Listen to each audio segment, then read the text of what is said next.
Hey everybody, thanks for tuning in to number 13 now. Just stuck a guy in front of the shunter's mess. He's just made himself a coffee in his flask. Well, shunter's room anyway, not really mess. It's like the little office. Yeah, he took a little while to glue, but he's in. Populated the station quite a bit. Not loads, but I think I'd already shown in some pictures of what I'd done with the waiting room. I like the guy. The guy waiting, ready to go. Just hiding a little bit in the doorway. She's got her luggage with her. That's another good one. We've got a guy looking at the boards. And a couple next to him deciding what to do. Lady on her mobile phone, walking past the toilets on the way back to the station. A couple waiting outside talking. Waiting for their train. Got a guy on the zebra crossing. I think that's about it at the moment. I want to put the cross members in for the house under construction. Not glued though. So yeah, that's just some little mini things. The main thing I've been doing is concreting. First of all, thank you very much Everard Junction for your how-to videos. Everard Junction's linked in every one of my videos because it's one of my inspirations, along with like Glebe Road and that. And I watch a lot of their videos for ideas and how to. And yeah, pretty much that's what got me doing this.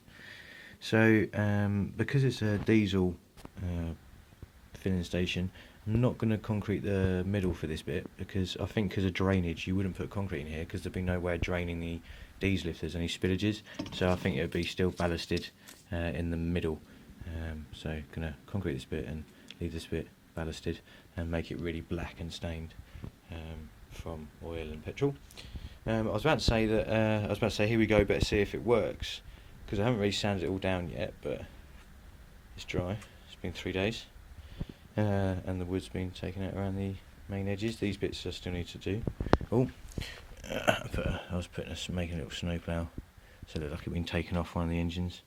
So yeah, but I've just noticed the lights are on, so that's the first good sign. I think it's going to be a good test, because if the lights are on, then power is there.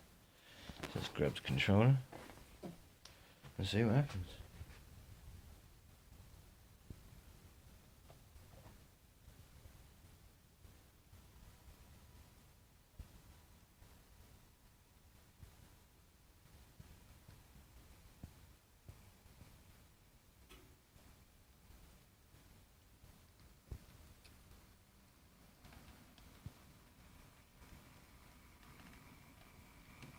There's no difference in speed when he's on the normal track compared to the track that's been plastered, which is good.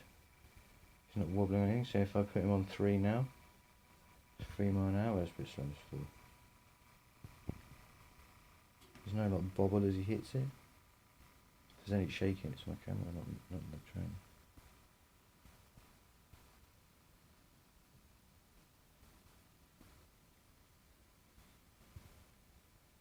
Miles an hour. I've got it on the speed step 128, so on by mile an hour.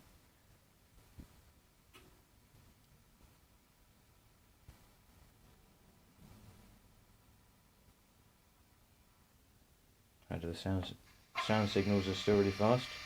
Pressing the button now. Oh, but it's the engine, so there's a delay on the engine anyway, sorry. So you press the button for the horn. It's instant. Oh. Perfect. I don't think I've even wired the droppers off a bit, no. Good contacts, good contacts.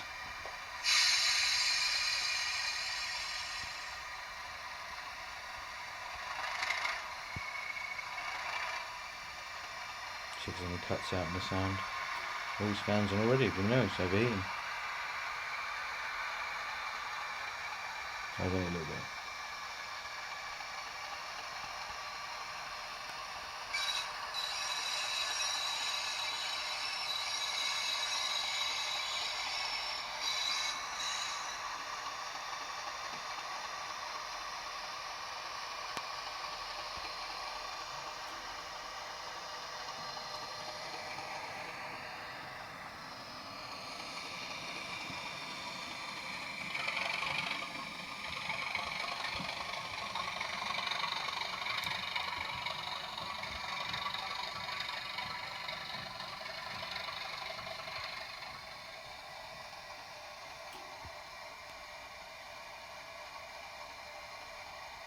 Didn't break.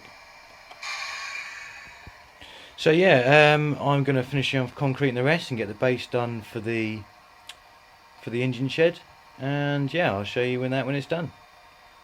See you for a quick time lapse. Welcome back, people. I think you can see it's a bit different now.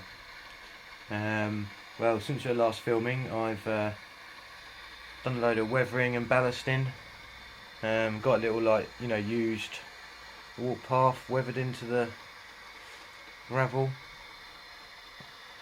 I think that came out really well. Well, I didn't want it to look too deliberate, so I think that's quite well. It's a bit uneven, got some smoke marks and mud, There'll be people pulling up in vans and stuff and walking back and forth, and it's obviously oily and dirty, so it's going to be messy, and it's all outdoors, so I think I hope it goes well. If anyone, let me know in the comments if you like it, and what you think. So that's all weathered in, got some extra weathering in with the, in the fencing that I've put in. Just because obviously with all the trains going past you get smog going up the sides of the fence, and put some sprouts of grass in because grass just grows wherever it feels like. But yeah, hopefully you think it looks a lot better than it did earlier. I've proper weathered up the concrete and I think that's come out really well. I did a mix of weathering powders and then spraying it with water, brushing it a bit to make smudge marks and things like that, and then ground it with a lot of brown weathering, and then hoovered it all off really quickly to get ingrained dirt and stuff like that. I think it's come out really well. I really like the powdering weathering products, because I'm not too experienced at it, so an airbrush is not really of my expertise yet. Although I used to spray cars, so an airbrush is just a mini version of what I used to do, so I don't know, I should be alright at it really. But yeah, I think at the moment they are the level of my expertise, weathering powders, and I think it's getting better as I go along. Obviously that was my first bit of weathering over there in the corner, and it's very thick weathering, and I don't know, it's a corner, so you get a lot of action on there, I suppose, with dirt and engines, because they'd be powering it around the corner all the time, because it's like the exit and entrance to the station. And then as it's gone along, I think it's got better. So as you get to the point, I think the weathering's got a bit better on the point. I think the weathering's a lot better in the yard. Yeah, sorry, in the mini TMD. It's just for the one loco that's going to be housed for the yard. So that's why there's only one. And it's true, Saffron Walden only had, well, they had 2 engine sheds, but one was only used. The other one was a little shed for the shunting wagon. And it had a little mini turntable at the back of it, so you could turn round either a tiny little shunter or a wagon. That was it. They didn't have a proper turntable because it wasn't really used for large engines. So it's just been updated by, they've got rid of the turntable and put a shunter's mess in. Put in a diesel fuel yard instead of a water tower, and concrete it because it's now all modern. And yeah, I think I've done it really well. I mean, obviously it's just me thinking aloud. I'm dribbling now, so sorry. But it's really hard because I'm modelling somewhere that is actually real, but it's been ripped up now, so it's fictitious, but based on a real line. So the line doesn't exist, but if it did exist, it would have had to have been updated to carry the new track and the new, double main line, and it for both directions and things like that. In the old days, this branch line was just one line, and that doesn't really happen anymore. So they would have updated it to 2 lines, and they would have had to have updated, the train shed. They would have updated the shunter to a larger engine or locomotive diesel, because they would have been taking in heavier loads, because it's now more modern. It's containers instead of trucks and things like that. They would have had to put in a second platform instead of a single one to take on the extra passengers. So I have to try and I want to try and make it so that everything that's been done is an upgrade, and it's an upgrade for a reason, to make it believable. Otherwise people just look at it and go, oh, it's just fictitious. I want people to look at it and go, hold on a minute, that looks like Saffron Walden Branchline, but it doesn't for some reason. I want them to recognise the area a little bit, which will be really hard because it's not, you know, until I get some signs on, try and make it look like some of the roads and stuff like that. It could just be anywhere, but I know this is, you know, like I know this is South Road, I know this is Station Road, I know this is Church Street. To me, I know where all the places are. I know that's Debden Road. Like, I know it all because I'm building it. But I want someone who's looking at it probably wouldn't, and I want them some way to go. Hold on a minute, is that Saffron Walden? Oh my god, it is. It's Saffron Walden if it had the railway still. You know, like I want someone to be able to like make that connection. But anyway, enough drivelling. Let's see how this goes. I've cleaned it a little bit, so it should be all right. But it has been a bit temperamental because I need to clean it a bit more. So let's see how it goes. It's going the right way. Put them on. Oh, come on. No, see, look, it's failed straight away. Come on. 2 mile an hour. Which is quite a struggle for it anyway. 2 mile an hour. Shunting's like, come on. It's doing alright, see now, it's just that little bit at the end, but I'm moving it all because I'm going to give that a proper clean out again in a minute. I've got some of that Trap Magic. Don't really rate it as much. I'm going to buy the thing that Everard Junction uses, you know, the CMX I think he uses it, the one you put along and it puts liquid underneath it. Just a bit worried about putting liquid all over the track because I've weathered it and I don't know whether the liquid would, I don't know, like I did it here and you can see like the weathering in the middle became more like paint than weathering powder because it got wet with the goo, you know, like with the cleaner. Well, that's I think that's gone really well. So I'm now going to give the track a clean, and then my next surprise will be I've now got my loco shed, Pico LK80 loco shed, and I'm currently kit bashing it, and it is nearly ready. So my next update will be showing you guys with a shed in place, and this area will be pretty much nearly finished. I just need to get the back scene in. Oh, he just died on that point. I'm going to have to give a proper clean, I think, to a lot of this. What was I saying? Yeah, I want to get this area finished a little bit because I keep like jumping around. So get the railway shed in, get all the lights in it, or maybe wait on the lights.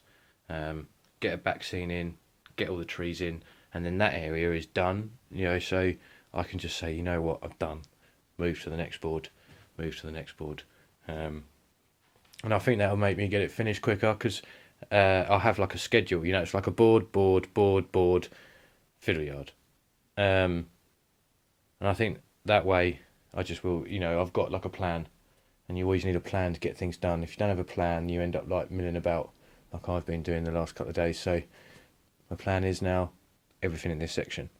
So thank you very much for watching. Sorry if I waffled on a bit at the end. But yeah, hopefully you're enjoying the updates.